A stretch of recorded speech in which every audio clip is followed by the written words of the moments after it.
అందరికీ నమస్కారం అండి. బెహ్రెయిన్ దేశంలో మనం ఇప్పుడే అందరం కూడా ప్రీమియర్ షో చూసాము.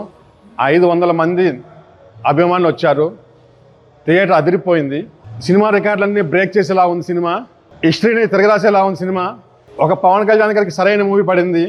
కలిసి వచ్చే కాలం వస్తే నటించే కొడుకు పుడతాడన్నట్టు ఆయన విజయాలకి అన్ని రకాలుగా రాజకీయ పరంగా, సోషల్ పరంగా, అన్ని రకాలుగా, సినిమా పరంగా అన్ని రకాలుగా విజయం సాధిస్తున్న మన పవన్ కళ్యాణ్ గారికి ఒకసారి కృతజ్ఞతలు, అభినందనలు, ధన్యవాదాలు తెలుపుకుంటూ, మన బెహ్రెయిన్లో ఈ షో కారణమైన కర్త కర్మ క్రియ ఆయన మన రెడ్డి ప్రసాద్ సినిమా ఎలా ఉందో మనం కనుక్కుందాం.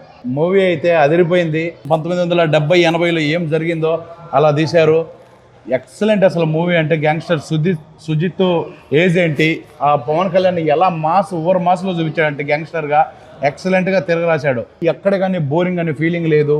ప్లస్ వచ్చి గ్యాంగ్స్టర్ మూవీ మనకు అప్పుడు 1980లో ఎలా జరిగిందో, ఎలా ఉన్నిందో అలాంటి మాసు, అలాంటి బాంబ్ బ్లాస్ట్లు మనకు బాంబేలో కానీ హైదరాబాద్లో కానీ రియల్గా ఎలా జరిగాయో ఆ బాంబ్ బ్లాస్ట్లు అన్నీ చూపించారు. మూవీ అయితే పవన్ కళ్యాణ్కి అదృష్టం.